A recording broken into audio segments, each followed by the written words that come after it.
Greetings, Dankey Kang gang. It's Comrade Dankey here with part 3 of our look into lived in lunacy.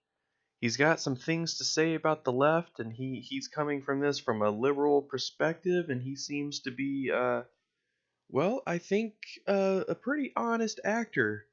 He's on the up and up and doesn't seem like he's just some chud who's trolling. So we've been going back and forth, and he wrote me this giant tome. Look at this.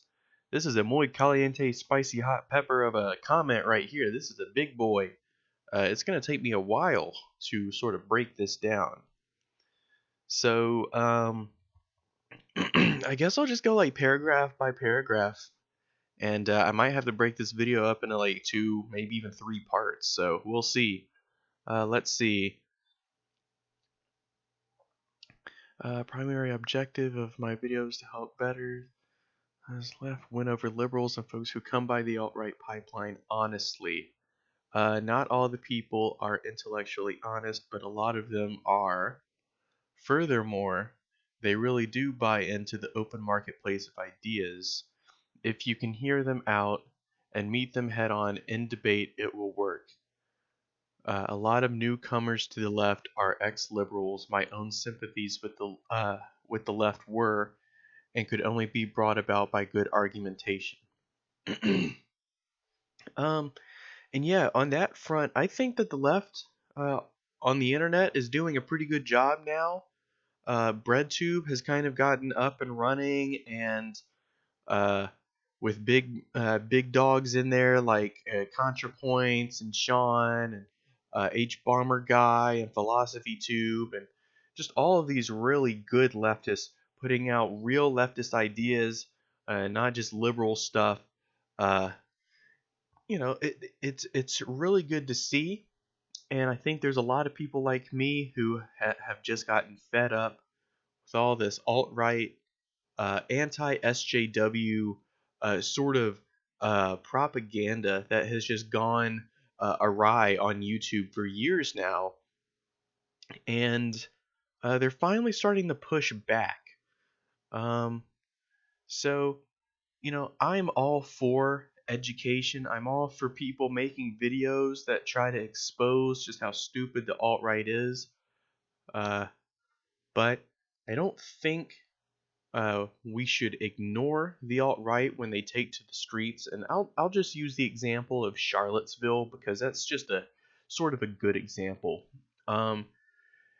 When uh, alt-right fascist white supremacists take to the streets and start marching, they start saying, Nazi slogans, and uh, it's a show of force, it's a show of intimidation, and that in and of itself is an act of violence. When the Nazis show up and take to the streets, it's a way to intimidate those communities that they wish to purge from society. So, and it's like I said in my other video about Noam Chomsky and his criticisms of Antifa, is that the burden of violence is not on the Antifa. Antifa isn't a proactive violent group. It's a reactive defensive group. They are a reaction to the proactive violence taken by the alt-right when they take to the streets. And so the tactics of anti-fascism serve the purpose of being sort of the first line of defense for the most vulnerable people. For example, just yesterday, in fact, we had a gay pride parade in Knoxville, and there were fascist white supremacists that were preparing on showing up, holding their own counter protest, and they had every intention on starting some kind of violence, and it got everybody scared. People were intimidated. There were a lot of folks saying, well, I was going to go, but since the fascists are showing up, the Shield Wall Network and the Legion of St. Ambrose, that was their names, it's real stupid, But once they are showing up, I decided not to go. So, and in that aspect, allowing these people to assemble in public, to march down the street, it grants them too much political legitimacy, because in a modern society that claims to value human life and human decency, those kinds of ideas should not be allowed a seat at the table. In the exact same manner that, in the scientific community, we don't let the climate change denial crew have a seat at the table, or the creationists have a seat at the table. Um, so let's go on to second paragraph. You say, I think this was confused for me saying that the alt-right themselves, or those purely concerned with triggering the lefties, will be intellectually honest and can be swayed by a good debate. While some people do come clean even by that stuff honestly, you're very right. A lot of them do not really argue in good faith and only tout up to freedom of speech and the open marketplace of ideas for the purpose of abusing those things. Yeah, I think you're right about that. There are a lot of people who uh were drawn to the overwhelming charisma of certain characters like Sargon of Akkad or Joe Rogan. And Joe Rogan, he was the big one for me. He almost got me, my friend. I was a Joe Rogan fan, and over the course of like 2016, when the election politics and everybody really started getting going about that, uh, he started having more and more alt-righters on his show. And but at the time, my perception of the alt-right was limited. I didn't know what that was. It was really just kind of in its nucleus. Uh, and only really centered to like Pole and some of the dark places on the internet. But with the election, they all kind of went mask off. But that being said, it really does present a sort of pipeline, and it's very, very easy for so many people to get attracted to that kind of thinking. And I know exactly what it's like to think in this kind of way, like, I have access to exclusive knowledge that the pussy mainstream media won't tell me, because they're just a bunch of liberal shills. They're just a bunch of corporate shills. And if I listen to so and so, he's going to tell me the truth about how the feminists are really taking over society. And if I listen to Dr. Jordan Peterson, he's going to tell me about how the cultural Marxist conspiracy is infiltrating and undermining the West from within. And before you know it, and especially folks like Jordan Peterson, they're very, they come off as being very intellectual and very smart and very big brained. And so they attract a whole lot of people who maybe feel self conscious about that kind of thing. Maybe they feel like they don't know a whole lot, so they start listening to Jordan Peterson every day, because he sounds interesting for like 2 seconds, but then I personally can't stand his voice, but some people really like what he has to say. I consider it just kind of a bunch of gibberish and gobbledygook myself, but you know all of that to be said, there are a whole lot of people though that buy into this because they had these preconceived notions already. They hated feminists, they hated women, they hated minorities, they hated immigrants, and especially in the place where I live, there are a lot of people, especially white kids, the kind of kids that are drawn into the alt-right. They're everywhere down here, and it's chances are their parents taught them some pretty reactionary and pretty racist stuff growing up, and the traditional conservatism of the United States kind of is off-putting to most kids because it's associated with that just creepy 1950s puritanical Christianity that was just a little too fake and a little too squeaky clean. And but at the same time they sort of appreciate the order and stability of that age, and they sort of want uh, to elevate the status of the white man to back to the good old days when, a white guy could be on top and the women didn't, they minded their business, and I could just come home and it would be like Leave It to Beaver, and I could just come home from work, hang my hat on the doorpost, have a nice hot meal, pat Timmy on the head and ask him how school was, and la di da di da. Um, and so, in a way, I think a lot of people feel aggrieved, even though I think that's sort of a false perception. Uh, when when people's gain civil rights, it doesn't take away the civil rights of others. It's uh, when black people gain the right to vote, for example, it didn't take away the white guy's right to vote.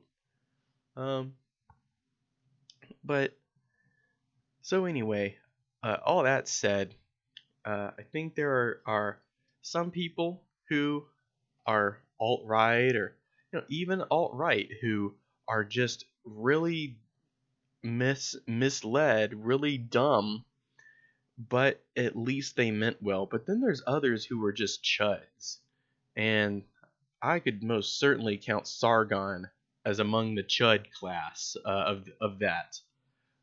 Most definitely. Uh, Now he said, as for Big Red, Big Red isn't hated solely for being a sweet little feminist who calmly explained to some MRAs the common ground between her movement and theirs. Her group pulled the fire alarm on a men's rights conference to force them out of the building, where she screamed her own ideology at them repeatedly and told them all to shut the fuck up. Yeah, I've seen the music remixes of her going shut the fuck up. Yeah, I mean, I admit it's obnoxious. Uh, you know, uh, it's kind of sad though when women get mad and yell and scream. They're called screechy, and but when men do it, they're called like bold and passionate and intimidating. Uh, but I think Big Red and her group, you know, when you look at the MRAs, it's almost like that pipeline to the alt right. They're all connected, folks. They're all the alt right, the men's rights movement, the incel movement, uh, the men going their own way, the white nationalists and white supremacists, the Trumpers, the gun supporters. They're all tied in, folks. It's a very weird alliance of lots of sad. Uh, Very sad communities. And when you start talking about men's rights activists, then you start getting into like all the red pill shit. And when you get into all the red pill shit, then you start getting into like men going their own way, and you get into the clowns and honklers, and then you get into the black pilled boys and the incels, and then before you know it, you are literally like Elliot Rodger, a little Elliot Rodger worshiper who thinks like the femoids are less than human and should exist only for the pleasure of men.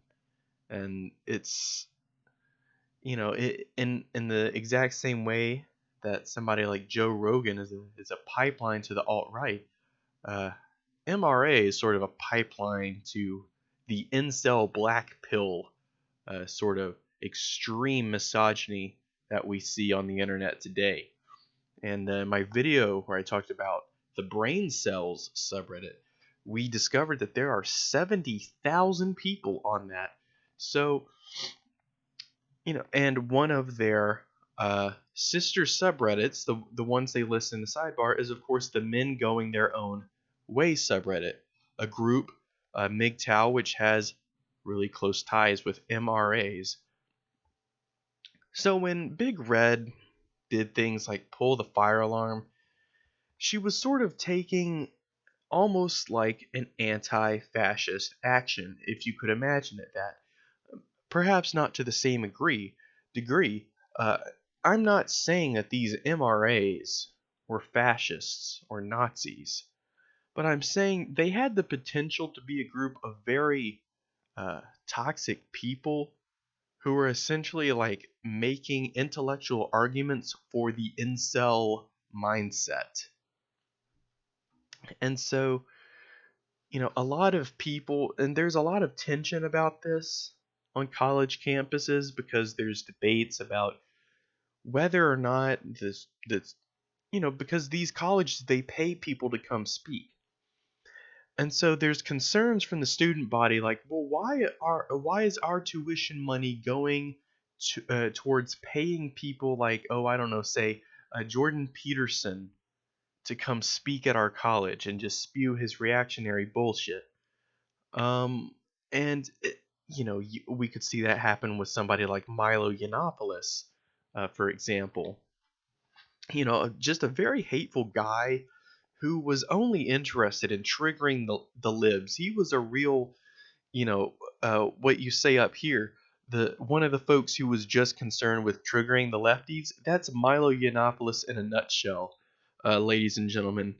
And so when college campuses, when students are protesting him, trying to get him banned, a lot of that is that they don't want their tuition money going towards funding just idiots like Milo to come to their campus and speak.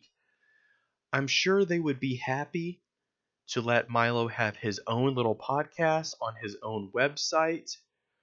Like there's nothing wrong. I don't have a problem, ladies and gentlemen, with Alex Jones having InfoWars. I don't have a problem with InfoWars because that's his own website, that's his own platform. All right, he has his own little corner of the internet that he's carved out. He's not hitching on any other kind of like social media platform to boost his words. And if people really want to hear Alex Jones, it's not that he's being silenced. In the same way that if you want to watch a certain TV show, it might not be on every channel, but it's still on television, folks. And so if people really want to be exposed to what the other side has to say in this, free marketplace of ideas, by other side I mean like the alt-right chuds, then there's really nothing stopping them from just starting their own websites or their own, you know, Gab is a thing I've heard. That's a place that a lot of these guys go and congregate to. Look, if they want to have their own like Nazi version of Reddit or Nazi version of Facebook, that's fine with me, dog. I am totally cool with all of the fascist chuds, uh, you know, hitching hitching their tents and moving to a different campground, folks. But let's go on to this next paragraph.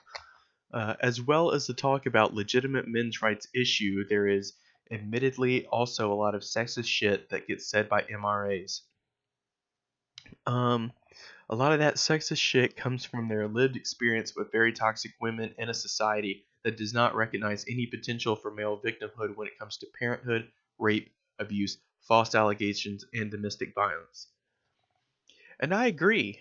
I think there are a lot of problems with our court system, and it varies from country to country, of course. But I know in the United States, there's cases where in parenthood trials, the guy gets the raw deal just because he's a guy, and women are just sort of naturally assumed to be better caregivers. And there's stigmas about rape, uh, and focusing particularly on the stigma about rape. That's also sort of it's kind of like what Big Red was saying, although I'll admit she was saying it in a very poor way. But the reason why the stigma about men coming forward about rape is because rape is typically associated with like the dominance of one person over another, and that's associated with like the masculine. And so it's very de- uh, emasculating for a man to be raped. And that's not to say that for a woman it's not a horrible thing to be raped, but for a man who's caught up in all this toxic masculinity mindset, it can be like even more psychologically damaging to his own perception of like his sexuality, because it's just all about dominance and the psychology of dominance.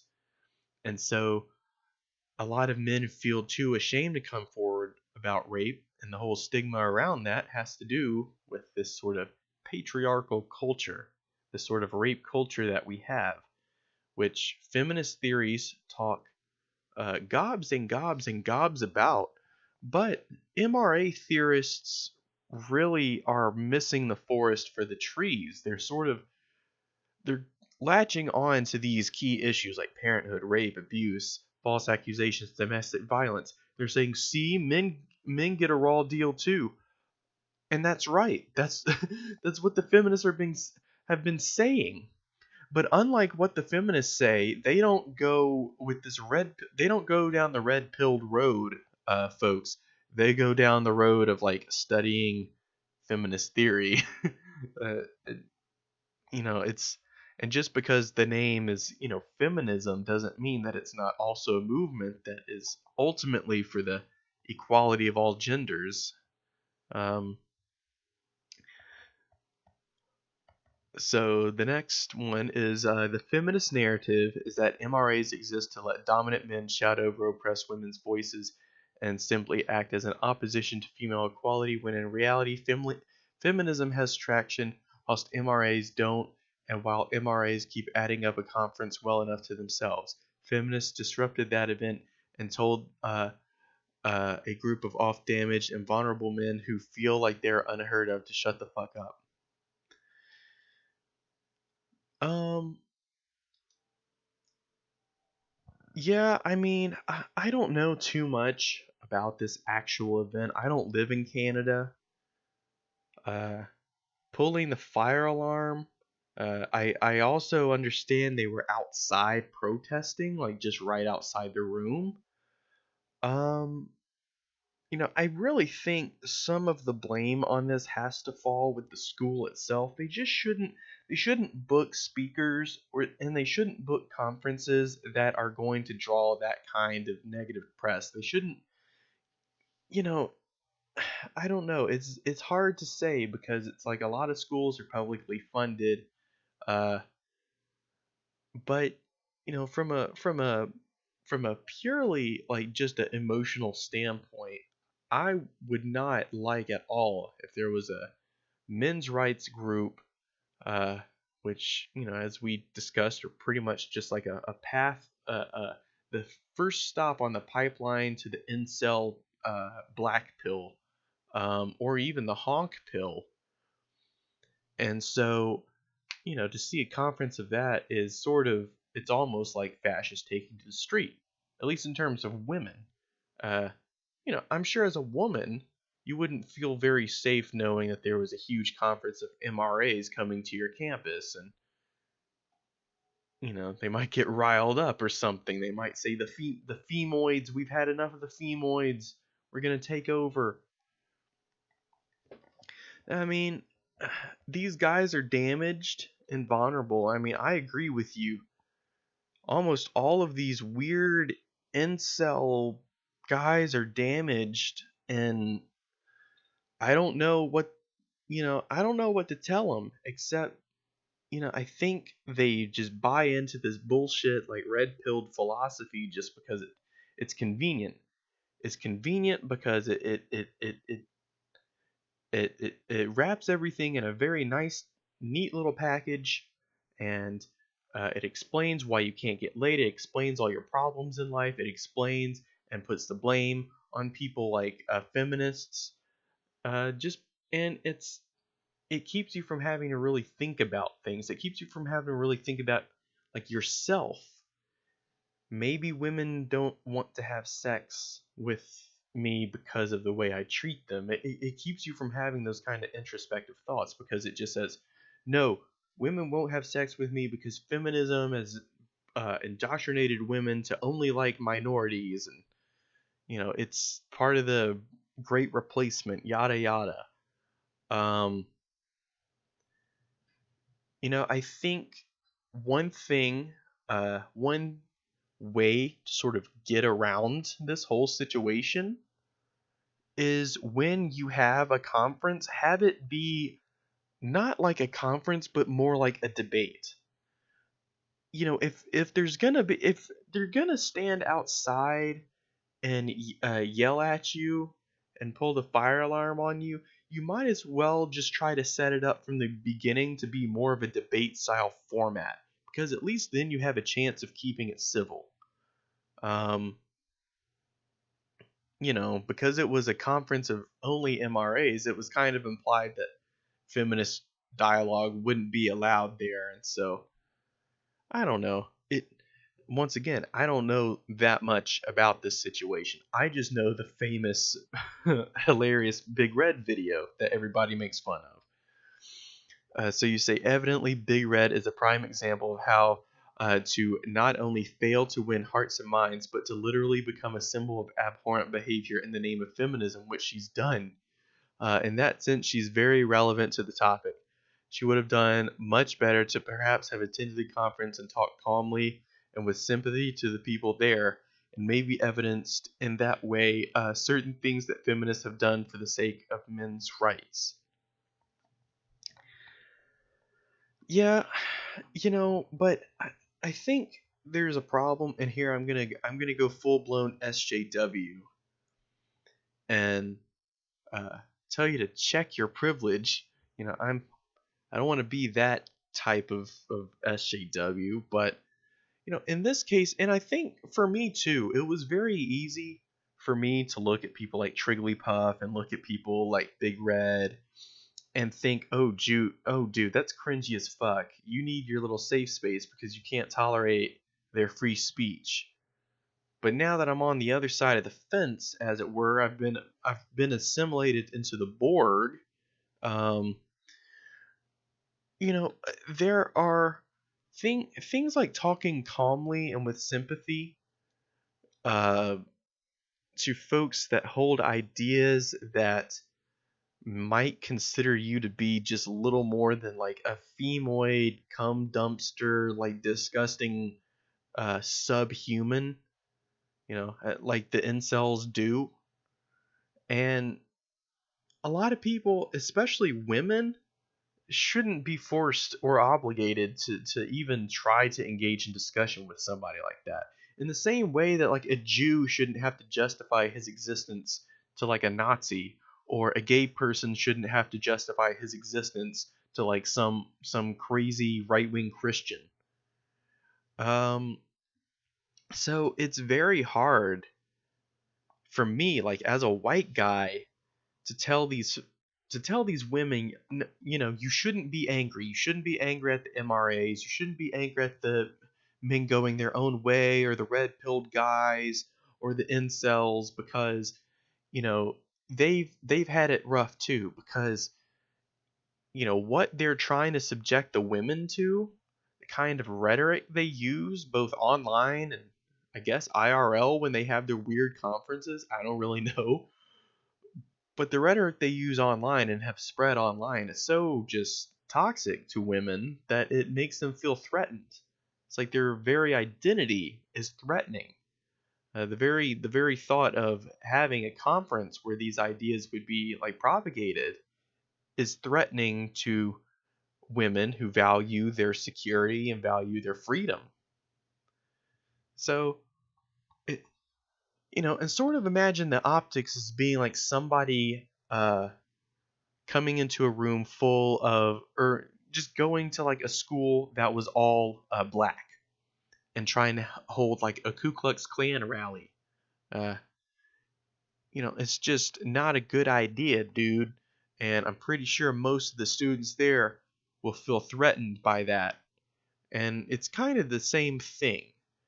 I do sympathize with the chuds and with the incels to a certain extent, but part of me just wants to say, watch some damn videos. It's not hard, ladies and gentlemen. Set aside a few hours of your time and just watch some videos from ContraPoints or something, and maybe you'll change your little chud mind. Um, deprogram yourself. Maybe apply some logic and reason. But So yeah, in part two, we will go over the second half of this comment. We'll talk about all that stuff. So thank you for sticking with me thus far, and thank you for writing me this long tome of a comment. I have enjoyed reading it, and I've enjoyed talking about it. So thank you very much.